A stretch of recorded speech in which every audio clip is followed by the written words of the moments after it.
وسلم يا ربي صل على محمد واجمع من الشمل ما تفرق يا ربي صل على محمد يا ربي صل عليه وسلم يا ربي صل على محمد واصلح وسهل ما قد تعوق يا ربي صل على محمد يا ربي صل عليه وسلم يا ربي صل على محمد وافتح من الخير كل مغلاق يا ربي صل على محمد يا ربي صل عليه وسلم يا ربي صل على محمد وآله ومن من نبي تعلق يا ربي صل على محمد يا ربي صل عليه وسلم يا ربي صل على محمد وآله ومن للحبيب يعشق يا ربي صل على محمد يا ربي صل عليه وسلم يا ربي صل على محمد ومن بحبل النبي توثق يا ربي صل على محمد يا ربي صل عليه وسلم اللهم صل وسلم وبارك عليه. أعوذ بالله من الشيطان الرجيم لقد جاءكم رسول من أنفسكم عزيز عليه ما عنتم حريص عليكم بالمؤمنين رؤوف رحيم إن تولوا فقل حسبي الله لا إله إلا هو عليه توكل وهو رب العرش العظيم إن الله وملائكته يصلون على النبي يا أيها الذين آمنوا صلوا عليه وسلموا تسليما اللهم صل وسلم وبارك عليه. بسم الله الرحمن الرحيم الحمد لله القوي سلطانه الواضح برهانه المبسوط في الوجود كرمه وإحسانه تعالى مجده وعظم شانه خلق الخلق لحكمة وطوى عليها علمه وسط لهم من فائد الملة ما جرت به في أقداره القسمة وأرسل إليهم أشرف خلقه وأجل أبيده رحمة تعلقت إرادته الأزلية بخلق هذا العبد المحبوب فانتشرت آثار شرفه في عوالم الشهادة والغيوب صلى الله هذا المن الذي تقرب به المنان وما أعظم هذا الفضل الذي برد من حضرة الإحسان صورة كاملة ظهرت في هيكل محمود وتعطر ضاءت بوجودها أكناف الوجود وجردت برد الأواني باضطراب التكريم. اللهم صل وسلم وصرف الصلاة والتسليم على سيدنا ونبينا محمد الرؤوف الرحيم. اللهم صل وسلم وبارك عليه وعلى آله.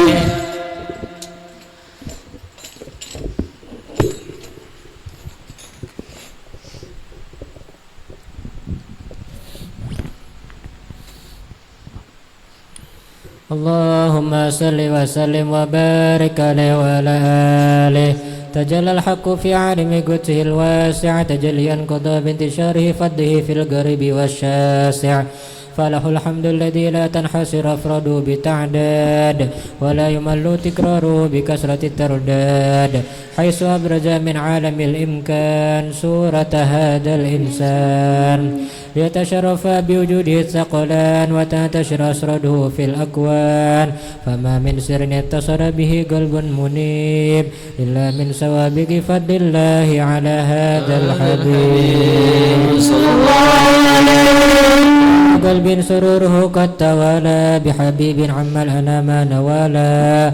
جل من شرف الوجود بنور قمر الكون بهجة وجمالا.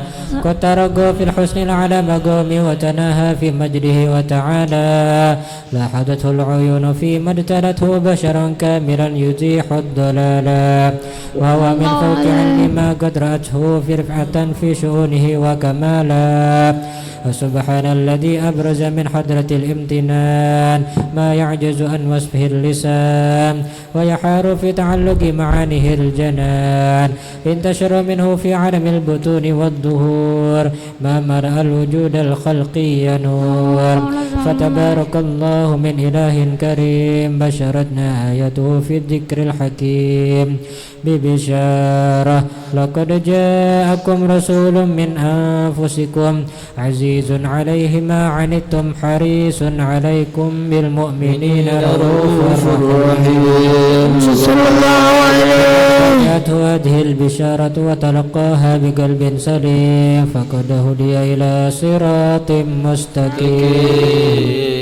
اللهم صل وسلم أشرف الصلاة والتسليم على سيدنا نبينا محمد الرؤوف الرحيم. اللهم صل وسلم وبارك على آله. اللهم صل وسلم وبارك عليه وعلى آله. وأشهد أن لا إله إلا الله وحده لا شريك له شهادة بها اللسان عما تضمنه الجنان من التصديق بها والإذعان. من الإيمان كواعده والتوعية من شر الأذعان والتصديق شواهد أن سيدنا ونبينا وحبيبنا وشفيعنا وقرة أعيننا محمد اللهم صل وسلم عليه الصادق في قوله وفعله والمبلغ عن الله ما أمر بتبليغه لخلقه من فرده ونفله صلى الله الله للعالمين بشيرا ونذيرا فبلغ الرسالة وأدى الأمانة وهدى الله به من الأمة بشرا كثيرا مرسلين سراجا وقمرا منيرا فما عظمها من تكرم الله بها على البشر وما أوساها من نعمة اندثر سرها في البحر والبحر صلى الله عليه اللهم صل وسلم بجل الصلوات وجمعها وازكى التحيات وأوسعها على هذا العبد الذي وفى بحق العبودية وبرز فيها في خلعة الكمال وقام بحق الربوبية في عظمة لا يقبل عليه غاية الكمال صلاة يتصل بها روح المصلي صلاة يتصل بها روح المصلي صلاة يتصل بها روح المصلي وينبسط في قلبه نور سر تعلقه به وحبه ويكتب بها بعناية الله في حزبه وعلى آله وصحبه الذين التقوا صوت المجد بقربه وتفيأ أشرف أسلي بوده وحبه ما أعطى الأكوان بنشر ذكراه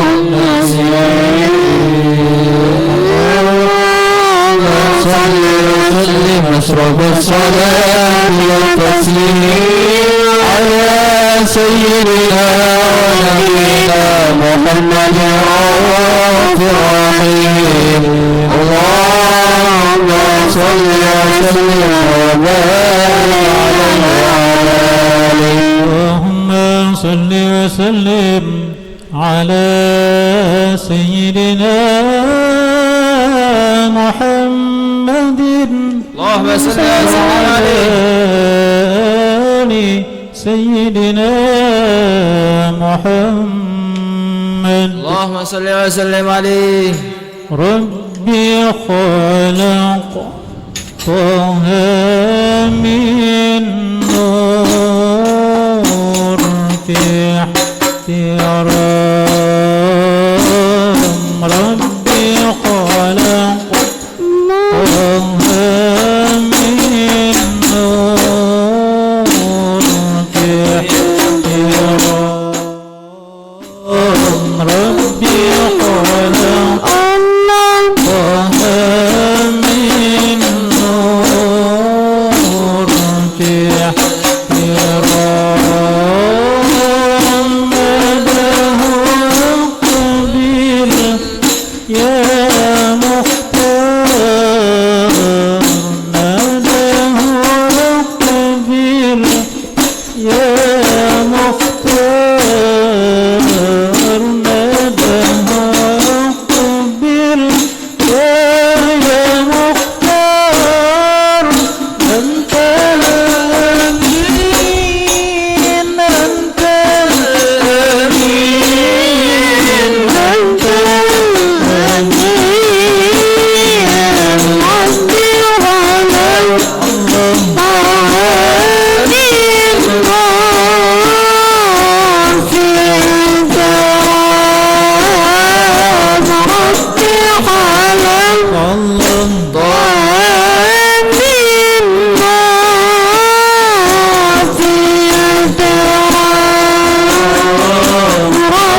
يوم الزحام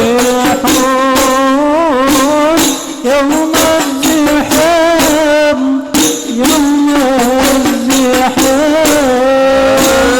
إن لم تأنت عبادي يوم الزحام يوم الزحام إن لم تأنت عذابي يحون يوم الزحام يوم الزحام صلي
اللهم صل وسلم وبارك عليه وعلى آله. وقد آن للقلم أن يخط ما حركته فيه الأنامل مما استفاده الفهم من صفات هذا العبد المحبوب الكامل وشمائله التي هي أحسن الشمائل. وهنا حسنا أن نثبت ما بلغ إلينا في شأن هذا الحبيب من أخبار وآثار ليتشرف بكتابته القلم والقرطاس وتتنزه في حدائق الأسماع والأبصار. وقد بلغنا في الأحاديث المشهورة أن أول شيء خلقه الله هو النور الموضع في هذه السورة. فنور هذا الحبيب أول مخلوق برز في العالم ومنه تفرع الوجود خلقا بعد خلق فيما حدث وما تقادم. وقد أخرج عبد الرزاق بسنده عن جابر بن عبد الله الأنصاري رضي الله عنهما قال: قلت يا رسول الله بأبي وأمي أخبرني عن أول شيء خلقه الله قبل الأشياء.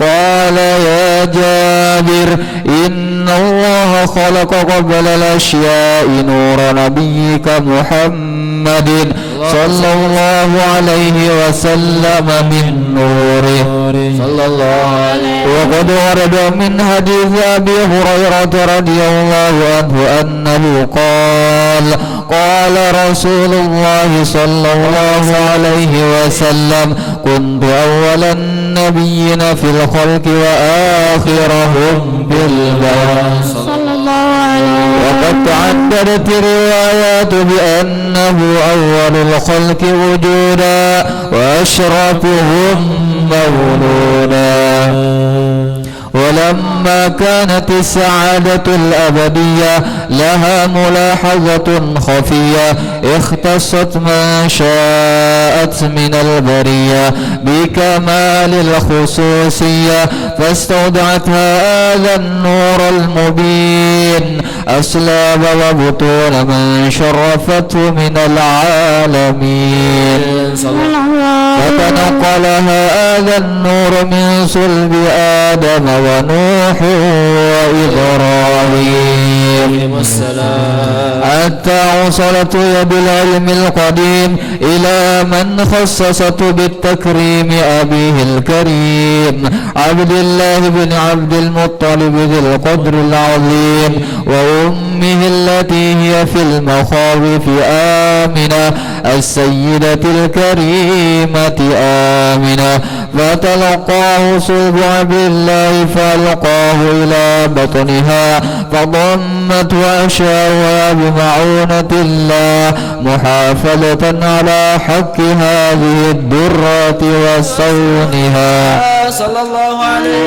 فحملته برعاية الله كما ورد عنها حملا خفيفا لا تجد له ثقلا ولا تشكو منه ألما ولا عيللا حتى مر شهر بعد شهر من حمله وقرب وقت بروزه إلى عالم الشهادة لتنبسط على لهذا العالم فيوضات فضله وتنتشر فيه آثار مجد الصميم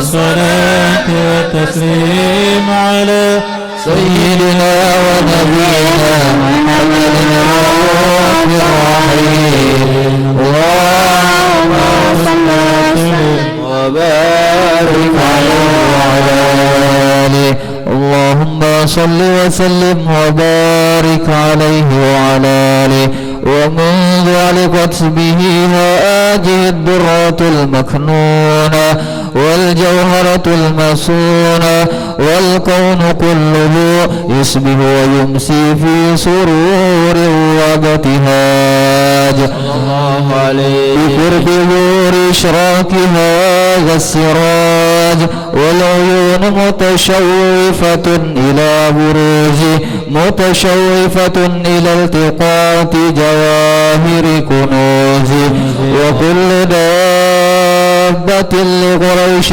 نطقت بفصيح العبارة معلنة بكمال البشارة وما من حامل حملت في ذلك العام إلا أتت في حملها بغلام من بركات وسعادة هذا الإيمان ولم تزل الأرض والسماوات متضمخة بعطر الفرح بملاقاة أشرف البريات وبروزه من عالم الخفاء إلى عالم الظهور بعد تنقله في البطون والظهور فأظهر الله في الوجود بهجة التكريم وبسط في العالم الكبير مائدة التشريف والتعظيم ببروز هذا البشر الكريم اللهم صل وسلم وتسليم على سيدنا ونبينا محمد الرؤوف الرحيم اللهم صل وسلم وبارك على اللهم صل وسلم وبارك عليه وعلى آله وحين كربا أو أن ودع هذا الحبيب علنت السماوات والأرضون ومن فيهن بالترحيب تفيد وأمطار الجود الإلهي على أهل الوجود تسد وألسنة الملائكة بالتبشير للعالمين تعد. سبحان الله والحمد لله لا إله إلا الله والله أكبر. سبحان الله والحمد لله ولا إله إلا الله والله أكبر. سبحان الله الحمد لله ولا إله إلا الله والله أكبر. والقدرة كشفت قناع هذا المستور ليبرز نوره كاملا في عالم الظهور نورا فاق كل نور. وأنفذ الحق حكمه على من أتم الله عليه النعمة من خواص الأمة أن يحضر عند وضعه أمة تأنيسا لجنابها المسعور ومشاركة لها في هذا السمات المنظور. فحضرت بتوفيق الله السيدة مريم والسيدة آسيا ومعهما من الحور العين من قسم الله له من الشرف بالقسمة الوافية. فأتى الوقت الذي رتب الله على حضوره وجود هذا المولود فانفلق سبل الكمال من النور عن عمود وبرز الحامد المحمود مذينا لله بالتعظيم والسجود. صلى الله على محمد صلى الله عليه وسلم. صلى الله على محمد صلى الله عليه وسلم. صلى الله على محمد يا ربي صل وسلم. سلام عليك يا رسول سلام عليك يا حبيب سلام عليك صلوات الله عليك يا نبي سلام عليك يا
رسول سلام عليك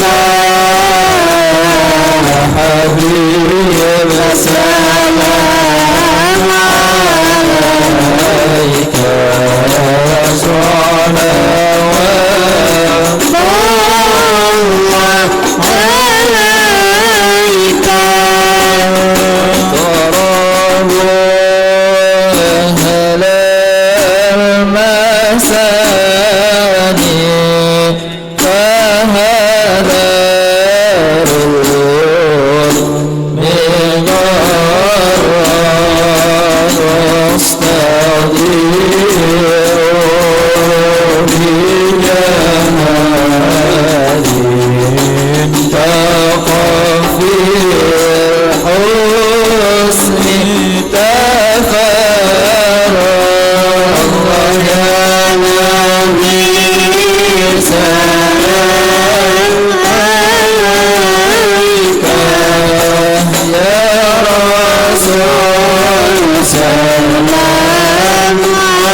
وسلم وبارك على آله. ولقد اتصف صلى الله عليه وسلم من محاسن الأخلاق إبات ذكر عن كتابته بطون الأوراق.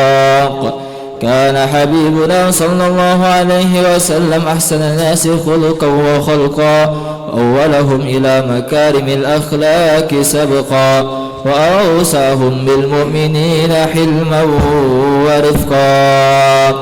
برا رؤوفا لا يقول ولا يفعل إلا معروفا، له الخلق السهل واللفظ المحتوي على المعنى الجزل، إذا دعاه المسكين أجابه إجابة معجلة. الله عليه. وهو الأب الشفيف الرحيم باليتيم والأرملة، وله مع شهرة أخلاقه الهيبة القوية التي ترتعد منها فرائس الأقوياء من البرية. بالنصر به تعطرك الطرق والمنازل، وبأرف ذكره تطيبت المجالس والمحافل. وهو صلى الله عليه وسلم جامع الصفات الكمالية، والمنفرد في خلقه وخلقه بأسرف خصوصية. وما من خلق في البرية محمود إلا وهو متلقا عن زين الوجود. أجملت في وصف الحبيب وشانه، وله الأولى في مجده ومكانه.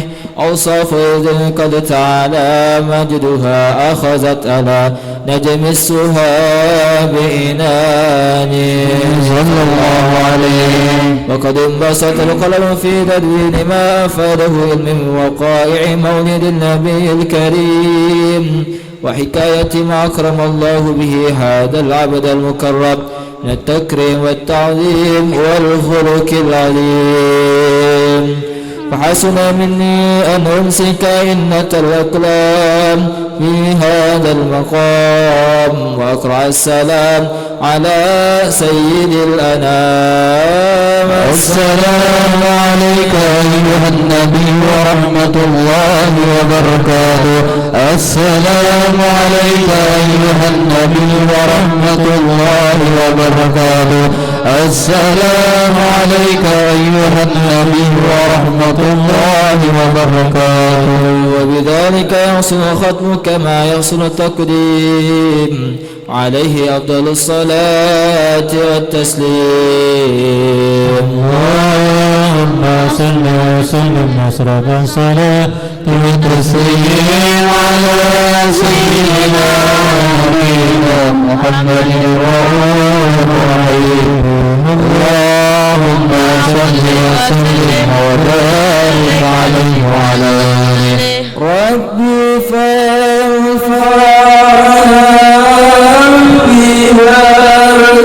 ببركاتهم واهدنا الحسنى بحرمتهم، وآمنا في طريقتهم ومعافاتهم من الفتن. ربي فانفعنا ببركاتهم واهدنا الحسنى بحرمتهم، وآمنا في طريقتهم ومعافاتهم من الفتن. مثل زين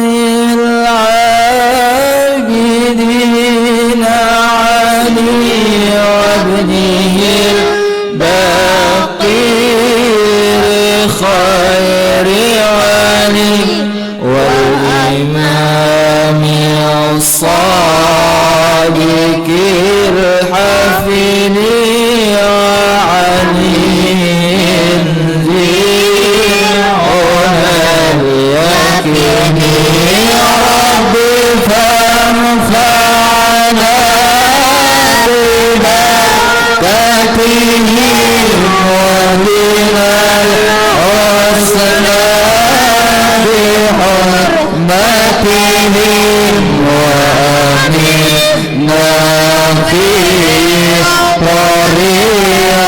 طريقتهم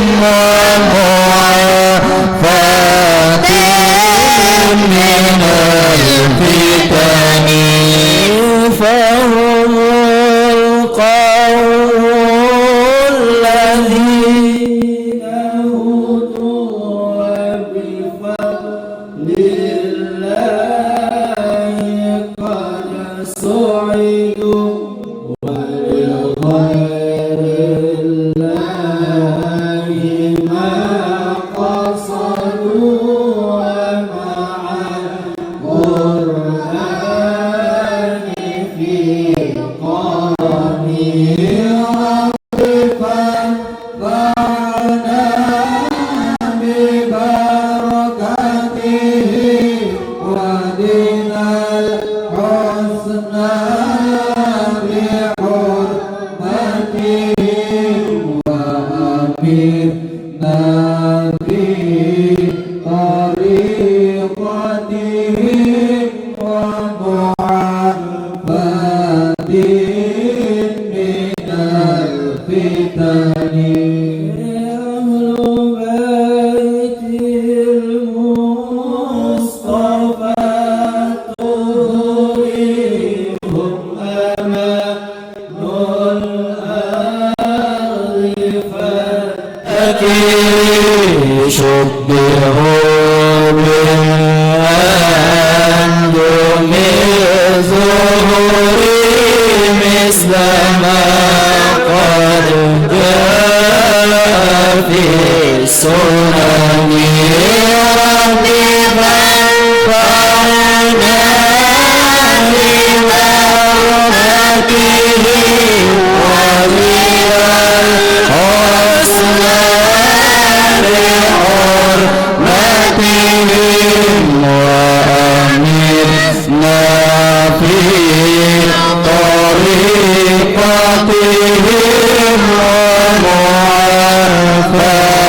ومعافاتهم من الفتن وشفين للنجاة إذا خفت من طوفان كل أذى فانجو فيها لا تكون كما تصير بالله واستعن ربي فانفعنا ببركاتهم ومن الحسنى بحرمتهم وأمرنا في طريقتهم ومعافاتهم من الفتن مرحبا يا رمضان مرحبا شهر الصيام مرحبا يا رمضان مرحبا شهر الصيام أسأل الله الرحمن رحمة على الدوام مرحبا يا رمضان مرحبا شهر الصيام بجاه رسول الله نسأله حسن الختام مرحبا يا رمضان مرحبا شهر الصيام محمد نور الله ما حول موت كل الظلام مرحبا يا رمضان مرحبا شهر الصيام هويت واسم الكمال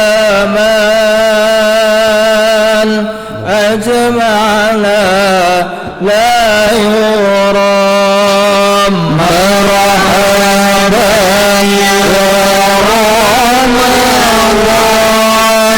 مرحبا شهر الصيام أنت شافعنا وأنت بدر التمام مرحبا يا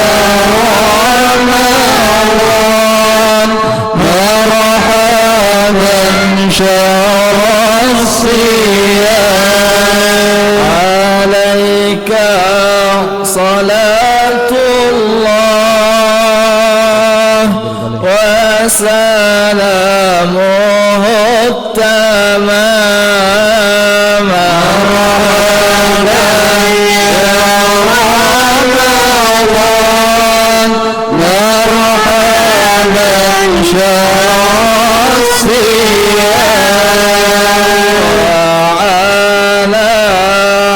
عليك وصحبك على مر الأيام مرحبا يا رمضان مرحبا شهر الصيام اللهم صل وسلم وبارك عليه وعلى آله. آمين آمين آمين. بسم الله الرحمن الرحيم. الحمد لله رب العالمين. اللهم صل وسلم وعلى آله وصحبه وسلم أجمعين. ولما نظم الفكر من درار الأوصاف محمدية وقولا لوجهت إلى الله متوسلا بسيدي وحبيبي محمد صلى الله عليه وسلم أن يجعل سعي فيه مشكورا وفعل فيه محمودا ويكتب عملي في الأعمال المقبولة والتوجه في التوجهات الخالصة والصلات الموصولة. اللهم يا من إليه تتوجه الآمال فتعود ظابرة وعلى باب جديد الرحال فتغشاها منه الفيوضات الغامرة.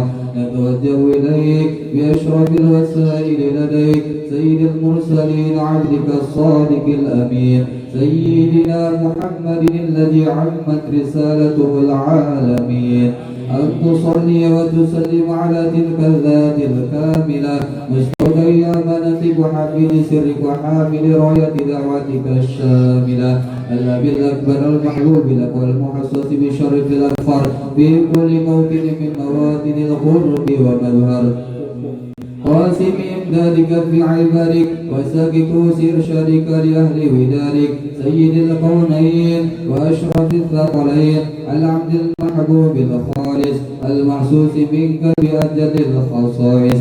اللهم صل وسلم عليه وعلى آله وأصحابه وعلى حضرة كرامه من أحبابه.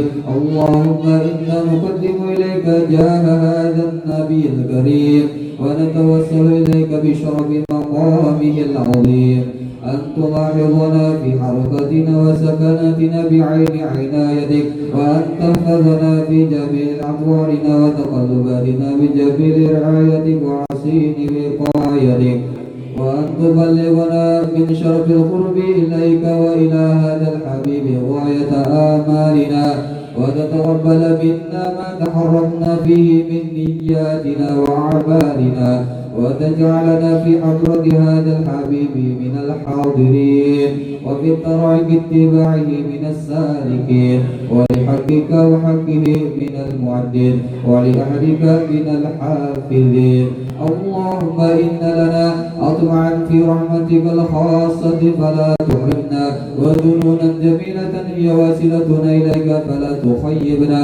آمنا بك وبرسولك وما جاء به من الدين وتوجهنا به إليك مستشفعين أن تقابل المذنب منا بالغفران أن تقابل المذنب منا بالغفران أن تقابل المذنب منا بالغفران والمسيء بالإحسان وسائل بما سأل والمؤمل بما أمل أي أن تجعلنا ممن نصر هذا الحبيب ووازره ووالاه وظهره وهم ببركته وشرف وجاده أولادنا ووالدينا وأهل قدرنا ووالينا وجميع المسلمين والمسلمات والمؤمنين والمؤمنات في جميع الجهات وعلم راية الدين القويم في جميع الأمطار منشورة ومعالم الإسلام والإيمان بأهلها معمورة معنى وسورة واكشف اللهم كربة المكروبين واقضي دين المدينين واغفر للمذنبين وتقبل توبة التائبين وانصر رحمتك على عبادك المؤمنين أجمعين وفي شر المعتدين والظالمين وبسط العدل بولاة الحق في جميع النواحي والأقطار وأيدهم بتأييد من عندك ونصر على المعاندين من المنافقين والكفار واجعلنا يا ربي في الحصن الحصين من جميع البلايا واجعلنا يا ربي في الحصن الحصين من جميع البلايا واجعلنا يا ربي في الحصن الحصين من جميع البلايا وفي الهرج المكين من الذنوب والخطايا وأدمنا في العمل بطاعة وصدق بخدمتك قائمين وإذا توفيتنا فتوفنا مسلمين مؤمنين واختم لنا منك بخير أجمعين وصل وسلم على هذا الحبيب المحبوب للأجسام والأرواح والقلوب وصل وسلم على هذا الحبيب المحبوب للأجسام والأرواح والقلوب وصل وسلم على هذا الحبيب المحبوب للأجسام والأرواح والقلوب وعلى آله وصحبه ومن إليه منسوب وآخر دعوانا أن الحمد لله رب العالمين. فاتحة. Bismillahirrahmanirrahim. Alhamdulillahirrahmanirrahim. Maliki yaumiddin. Iyyaka na'budu wa iyyaka nasta'in. Ihdinas siratal ladzina an'amta 'alaihim.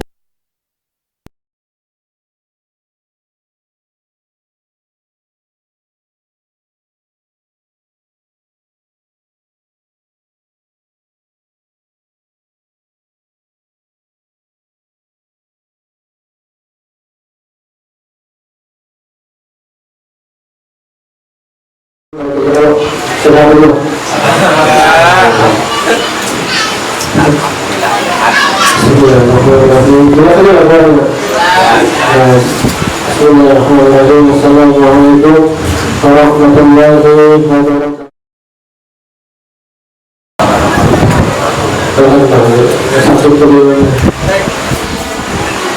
Alhamdulillah, alhamdulillah alladzi ja'ala taqwa asasal khairat wa ra'sal darajat alladzi yarahmul husna fil hayat wa ba'da al-mamat. اللهم صل على سيدنا محمد سيد السلام وعلى آله وصحبه وأئمة القادرين وسلم تسليما كثيرا إلى يوم اللقاء أما بعد. الحمد لله kita telah dikumpulkan mubarak. Mudah-mudahan jika kita berkumpul di tempat ini, Allah Subhanahu wa Ta'ala ampun dosa kita, Allah Subhanahu wa Ta'ala sehatkan badan kita, Allah Subhanahu wa Ta'ala lancarkan rezeki kita, Allah Subhanahu wa Ta'ala mudahkan urusan kita, Allah Subhanahu wa Ta'ala selamatkan kita di dunia dan di akhirat. Amin ya rabbal alamin. Teman-teman sebelum kita mulai bahwasannya minggu depan akan merayakan Isra wal Mi'raj di Penjagoan kita mulai.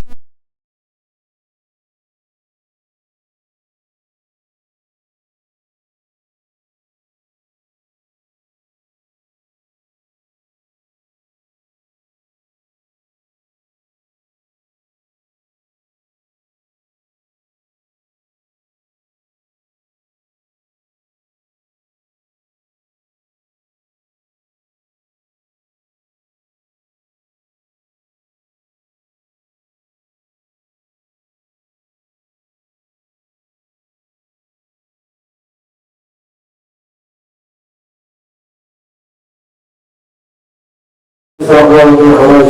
Amin ya rabbal alamin. Insyaallah malam ini kita membahas tentang fikih yang sering terjadi di zaman sekarang. Ada sebuah pertanyaan, apakah anak yang durhaka bisa berbakti kepada orang tuanya setelah orang tuanya meninggal? Jadi ada anak dia durhaka sama orang tuanya semasa hidupnya. Lalu ketika dia durhaka, ibunya dipukulnya, ibunya mungkin ditendangnya, atau bapaknya dipukulnya, atau dihinanya, akhirnya ternyata bapak atau ibunya meninggal, anak ini di dalam hatinya, anak ini bisa yang berbakti padahal orang tuanya sudah meninggal.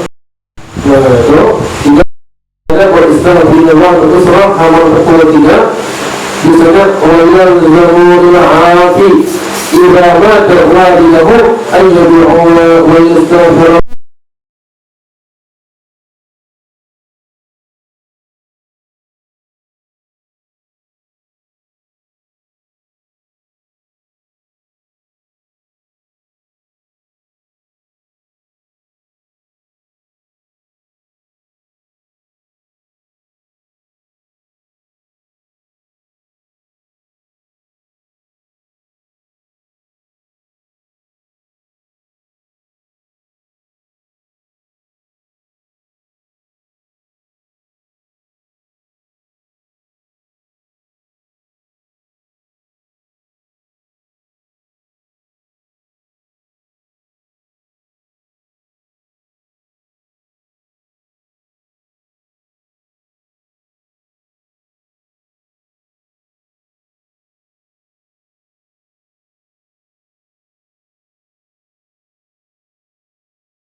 Fasli terakhir, Allahumma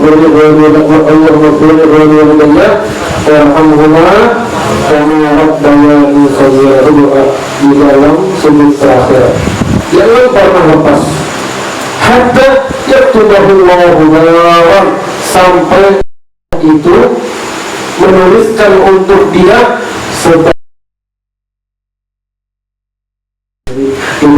terus-menerus dimintakan ampun terus-menerus sampai Allah nanti menulis dia sebagai anak yang berbakti. Dalam hadis yang diriwayatkan oleh Imam Baihaqi dari Sayyidina Anas radhiyallahu anhu, qala Rasulullah, bersabda Rasulullah, inna 'abda, seorang hamba yang mati orang tuanya, yang mati kedua orang tuanya atau salah satu daripada kedua orang tuanya, wa innahu lahu mal'aqun, dan dia itu durhaka kepada salah satunya atau durhaka kepada keduanya, fala yazalu yad'unahuma wa yastaghfirunahuma hatta yuktabahu barah.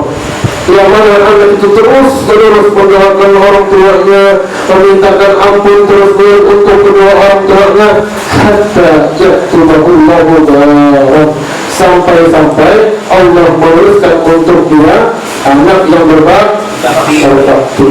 Jadi apabila orang tua kita menyuruh kita atau memerintahkan kita, wajib kita taati dengan syarat selama perintah itu tidak keluar dari syariatnya Allah Subhanahu wa ta'ala. Orang tua menyuruh kamu berzina saja, kalau tidak Jangan dituruti. Itu namanya sudah keluar dari syariatnya Allah Subhanahu wa Ta'ala. Orang tua menyuruh, kamu minum bir aja, kamu jual diri aja, dituruti tidak? Nah, di sini sudah tak bisa lagi sudah. Karena haknya Allah jauh di atas daripada haknya kedua orang tua. Nah, jadi selama perintahnya orang tua masih baik, hadir majelis sholat itu wajib kita taati. Ada orang tua, kamu tak boleh hadir majelis, tak boleh menuntut ilmu. Ya, seperti yang kita pelajari di awal, bahwasannya ilmu syariat itu wajib fardu ain, bukan fardu kifayah, fardu ain hukumnya. Kalau orang tuanya melarang, dosa majelis, dosa menuntut ilmu agama, dosa. Kalau anak-anaknya tidak mengikuti perkataan orang tuanya, tidak apa-apa. Nah, karena menuntut ilmu syariat itu hukumnya wajib fardu ain. Seterusnya lagi, hukum meminta doa kepada orang yang baru pulang dari pergi haji. Bentar lagi haji lah. Lama lagi. Sya'ban, Ramadan, Syawal, lagi Zulqa'dah, Dzulhijjah. Itu kan, Dzulhijjah. Orang berkali haji itu bulan apa? Orang berkali haji bulan apa? Bulan Muharram. Ini yang bulan apa? Dzulhijjah. Pas Dzulhijjah di akhir bulan. Nah, jadi buat kita, apakah kita diperbolehkan minta doa kepada orang yang baru pulang dari haji? Nah, di dalam kitab Hasyiatul Jurumi justru halaman 42 di sana disebutkan wa yundabu li hajid du'a'u li ghairi bil maghfirah. Disunnahkan buat orang yang baru pulang haji, nah disunnahkan untuk dia mendoakan selainnya. Mendoakan apa? Mendoakan dengan ampunan. Lalu yang Islam walaupun dia tidak minta, ini ada orang tak minta doa aja, tapi tetap sunnah buat orang yang baru pulang haji itu mendoakan. Mudah-mudahan kita semua yang di sini bisa pergi haji. Amin. Wa li ghairihi su'alu du'a minhu. Dan bagi selainnya, buat kita yang tidak pergi haji itu meminta doa kepada dia. Kenapa? Wa dzakara annahu aydu'a yamtaddu 40 yawman min qulubihi, karena disebutkan bahwasannya doa dari orang yang baru pulang haji itu makbul selama 40 hari dari kepulangan dia. Pulang hari ini 40 hari lagi, nah itu minta doa yang baik-baik, yang masih jomblo, ya kali cukup sudah. Yang masih jomblo, ya mau punya istri, jomblo, yang mau kaya, yang mau punya harta, yang mau hutangnya lunas. Katanya orang yang baru pulang haji minta doa, kita disuruh 40 hari. Jadi bukan ketika pas mereka datang haji itu 40 hari setelah kepulangan mereka yang terus sepanjang 40 hari itu doa mereka dikabulkan oleh Allah Subhanahu wa Ta'ala. Nah, ini ditunggu sudah. Pertanyaan, hari dan tempat apa yang terbaik untuk melaksanakan akad nikah? Hari apa yang bagus untuk melaksanakan akad nikah? Tempatnya di mana? Yang akad nikah di bulan Ramadan. Aduh. akad nikah di bulan Ramadan boleh aja, tapi pas siang-siang aja lupa gitu.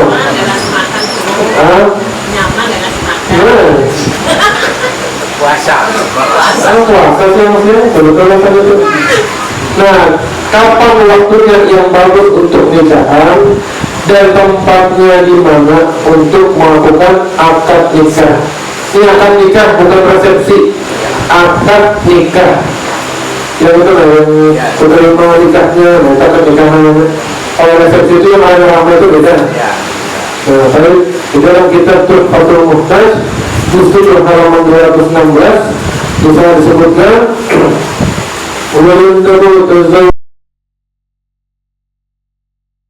disunahkan untuk atau akad nikah itu pada bulan Syawal. Jadi habis Ramadan, bulan Syawal.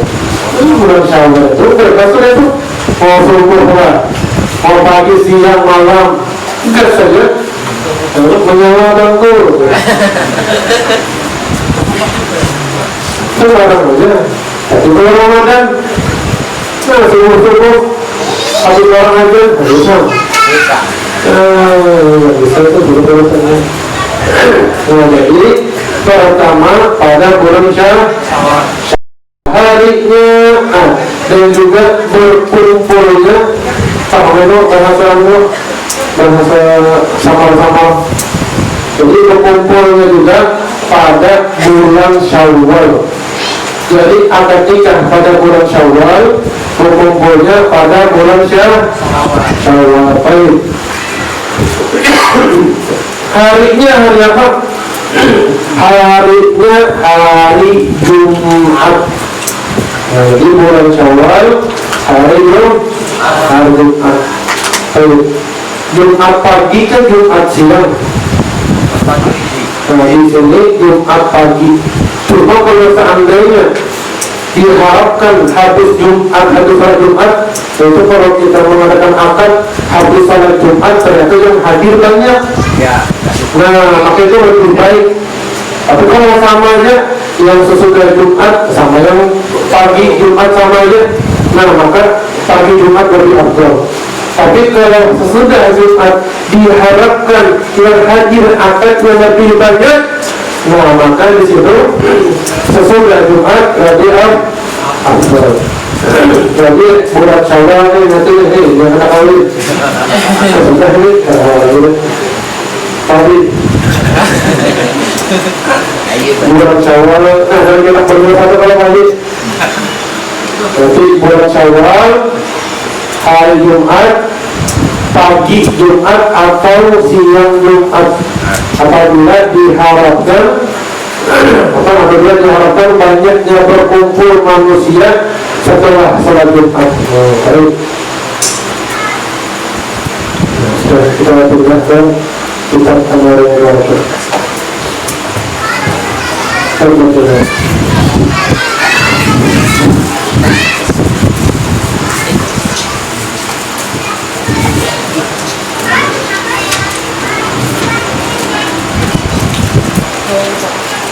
Apa arti sifat al-ilmu?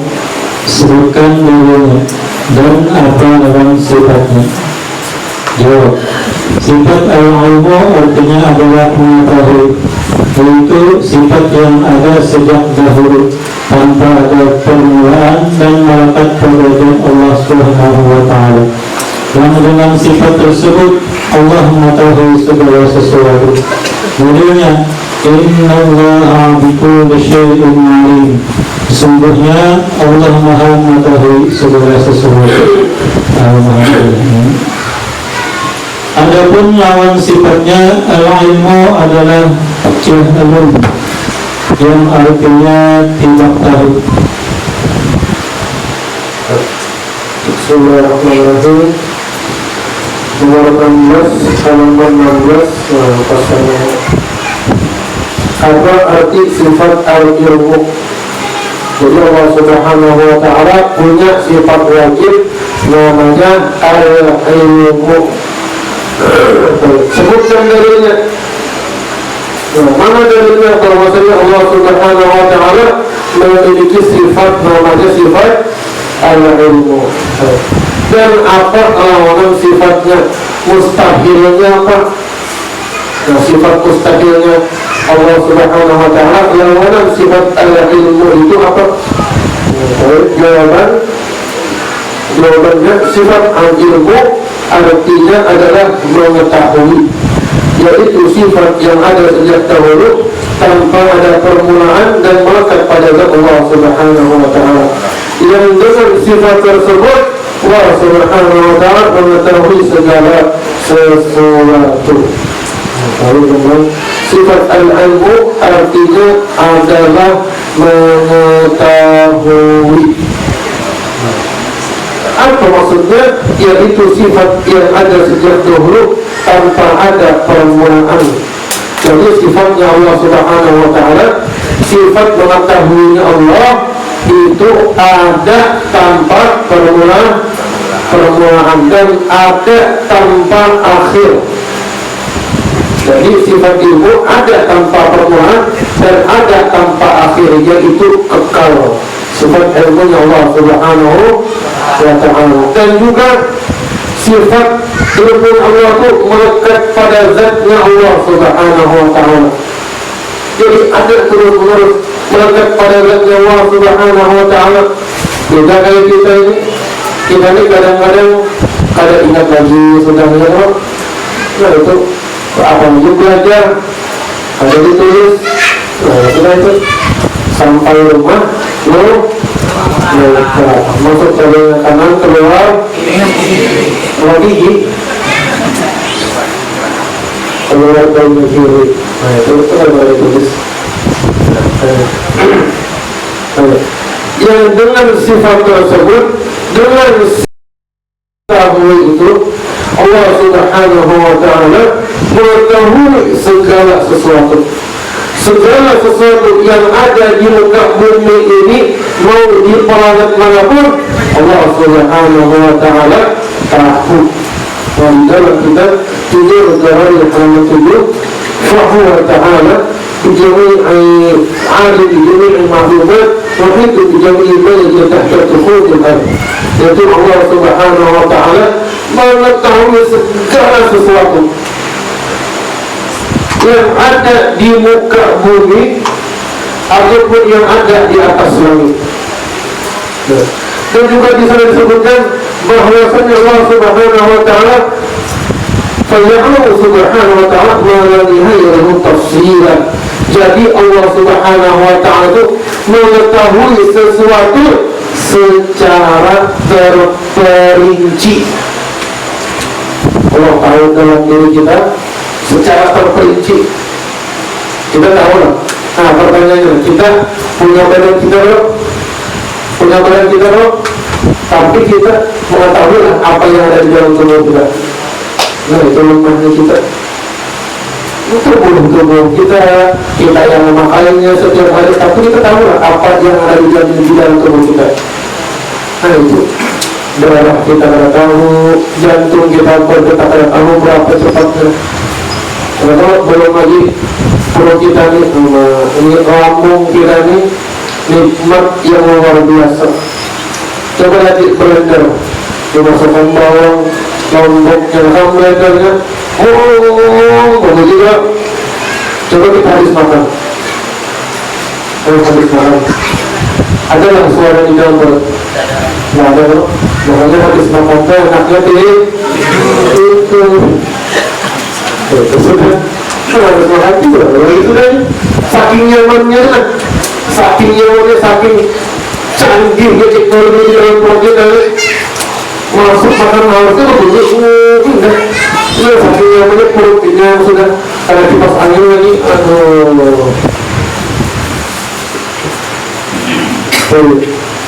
Nah, jadi Allah Subhanahu wa ta'ala mengetahui segala sesuatu secara terperinci. Contohnya kita menciptakan sebuah HP. Kita tahu apa yang di dalam HP ini, apa yang di dalam HP ini mesinnya ini mesinnya ini mesinnya. Allah lebih jauh lagi mengetahui karena kita menciptakan Beda sama Allah menciptakan. Allah menciptakan dari tidak ada menjadi ada. Kalau kita menciptakan dari ada menjadi ada, jadi beda.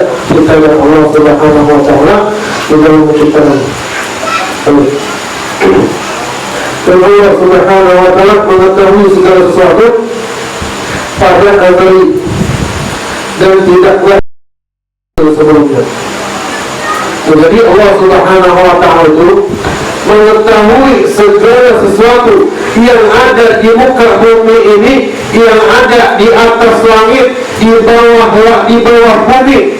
Allah mengetahui tanpa terdahulu jahil. Kalau kita contoh misalnya potong rambut misalnya, salon namanya. Sebelum belajar teknik memotong rambut, tahu lah cara memotong rambut. Kita kan? Itu namanya jahil terdahulu. Ketika sudah belajar teknik memotong rambut, teknik sebelah situ dia tekniknya, diberitahu tekniknya. Setelah tahu, itu namanya mengetahui. Tetapi mengetahuinya didahului dengan kejahilan.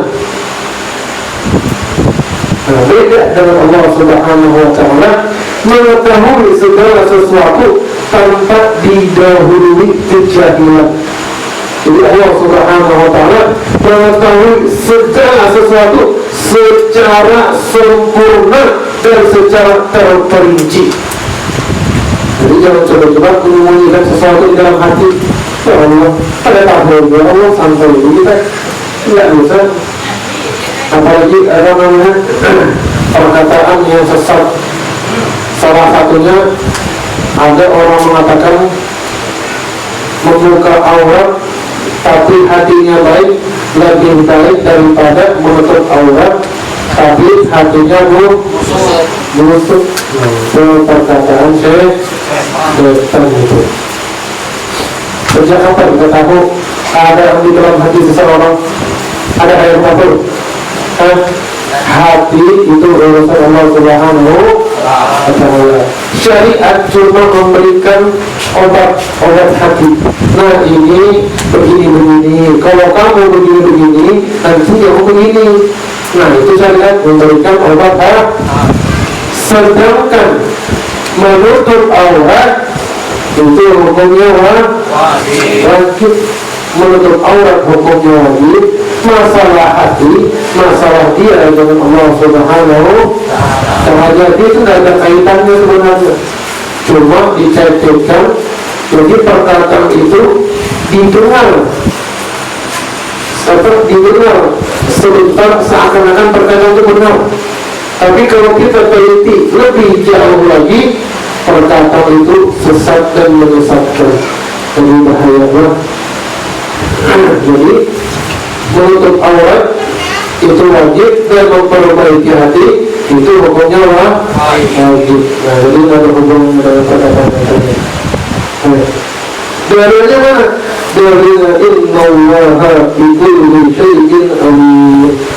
Sesungguhnya Allah Subhanahu wa Ta'ala Maha mengetahui segala sesuatu. Jadi Allah mengetahui segala sesuatu secara keseluruhan dengan terperinci tanpa didahului kejahilan. Jadi Allah Subhanahu wa Ta'ala mengetahui seluruhnya dengan kesempurnaan Allah Subhanahu wa Ta'ala.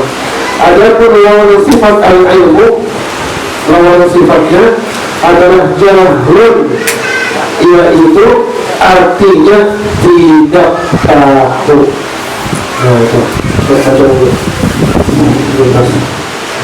Apa arti sifat al-hayah? Sebutkan darinya. Dan apa lawan sifatnya? Jawab.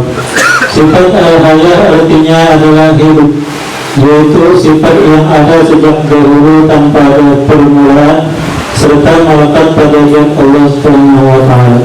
Dan sifat ini membenarkan Allah Subhanahu wa Ta'ala juga bersifat kudrat, kuasa, iradat, berkehendak, ilmu, mengetahui, dan dalam berbicara. Karena sekiranya Allah Subhanahu wa taala itu tidak hidup, maka tidak mungkin Allah Subhanahu wa taala memiliki sifat-sifat tersebut. Judulnya وتوكل على الحي الذي لا يموت وسبح بحمده وكفى به بوجود عباده خبيرا. Bertakwalah kepada Allah yang maha hidup, yang tidak mati, dan bertasbihlah dengan yang maha mengetahui dan para hambanya. Adapun lawan sifat al-hayah adalah maut, yang artinya mati. Allah Subhanahu wa ta'ala, apa arti sifat al-hayah? Jadi Allah Subhanahu wa ta'ala memiliki sifat yang wajib namanya al-hayah. Nah, apa artinya? Sebutkan dalilnya, dalil aklinya, dalil secara akli, dan dalil secara akalnya mana, dan dalil secara Qurannya mana, dan apa lawan sifatnya, sifat mustahilnya apa. Jawabannya sifat al-hayah artinya adalah hidup. Jadi Allah Subhanahu wa ta'ala itu hidup. Nah, tapi bedanya kita dengan Allah Subhanahu wa ta'ala, kita hidup, Allah Subhanahu wa ta'ala hidup, apa jadinya?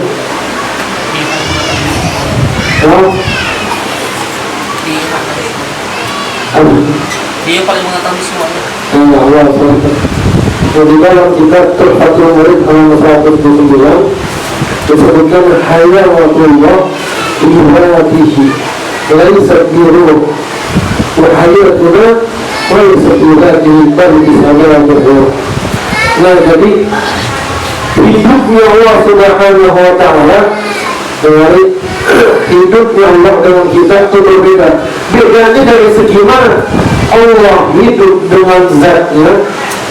Jadi Allah hidup itu tanpa ruh. Paham? Allah hidup dengan zatnya, yuhatihi, dengan zatnya Allah Subhanahu wa ta'ala. Sedangkan kita hidupnya dengan ruh. Kita lihat roh. Coba dicabut rohnya. Yang awalnya jadi cantik, dicabut roh, dia roh. Itu zombie. Kalau awalnya cantik, masya Allah, ganteng, dicabut rohnya, nah, ayo mana? Dekat-dekat kita mau datang kan? Apalagi bangun lagi, nah itu. Kata meluncur ke dalam rumah. Nah, jadi bedanya kita dengan Allah, Allah Subhanahu wa ta'ala hidupnya lihatihi dengan zatnya Allah Subhanahu wa ta'ala. Sedangkan kita hidup kita dengan roh kita. Apabila rohnya sudah dicabut, nah maka berakhirlah sudah hidup kita di dunia, pindah ke alam sebelah sana, ke dunia lain sebenarnya. Itu sifat yang ada sejak dahulu tanpa ada permulaan. Jadi sifat hidupnya Allah Subhanahu wa ta'ala ada tanpa permulaan dan ada tanpa akhir. Dan melekat pada zatnya Allah Subhanahu wa ta'ala. Dan sifat ini membenarkan Allah Subhanahu wa ta'ala juga bersifat qudrat. Qudrat kita sudah belajar loh. Kalau berapa dulu. Nah, halaman 13. Jadi Allah Subhanahu wa ta'ala hidup itu membenarkan sifat qudrat, membenarkan sifat iradah, dan membenarkan sifat ilmu, dan membenarkan sifat kalam. Nah, kalam nanti akan kita kaji setelahnya. Kalau Allah Subhanahu wa ta'ala mati, mana mungkin punya sifat ini sudah. Nah, jadi Allah Subhanahu wa ta'ala hidup membenarkan bahwasannya Allah itu punya sifat al-qudrat, Allah mempunyai sifat al-iradah, al-ilmu, dan kalam. Nah, dari aklinya mana? Dalil secara akalnya mana?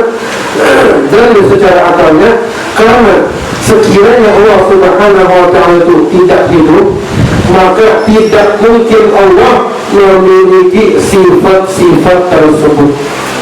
Itu dalil secara akalnya, logikanya. Dalil secara naklinya, nakli itu dalil dari Al-Qur'annya mana? Wa tawakkal 'ala al-hayyil ladzi la yamutu fasabbih bihamdihi wa kafaa bihi bi dhunubi 'ibadihi khabira. Bertawakallah kepada Allah yang maha hidup. Jadi bertawakal kepada Allah yang maha hidup, yang tidak mati, dan bertasbihlah dengan memujinya cukup dia mengetahui dosa para hambanya. Dan adapun lawan sifat al-hayat, lawan sifat al-hayat yaitu sifat mustahilnya adalah maut, yang artinya mati. Jadi Allah Subhanahu wa ta'ala itu maha hidup dengan sifatnya. Allah Subhanahu wa ta'ala yang hidup dengan zatnya, bukan dengan ruh. Berbeda kita hidup dengan ruh. Nah, maka dengan hidupnya Allah Subhanahu wa ta'ala, maka membenarkan sifat qudrat, sifat iradat, sifat kalam, dan sifat ilmu. Nah, jadi mudah-mudahan pada kita berkumpul tempat ini, Allah Subhanahu wa ta'ala ampun dosa kita, Allah Subhanahu wa ta'ala angkat derajat kita, Allah Subhanahu wa ta'ala sehatkan badan kita, Allah Subhanahu wa ta'ala lancarkan rezeki kita, Allah Subhanahu wa ta'ala mudahkan urusan kita, Allah Subhanahu wa ta'ala selamatkan kita di dunia dan di akhirat. Allahumma ja'alna naba'ina sami'una qawla fayattabi'una ahsanahu. وصلى الله على سيدنا محمد وعلى آله وصحبه وسلم. سبحان ربك رب العزة عما يصفون وسلام على المرسلين والحمد لله رب العالمين. السلام عليكم ورحمة الله وبركاته.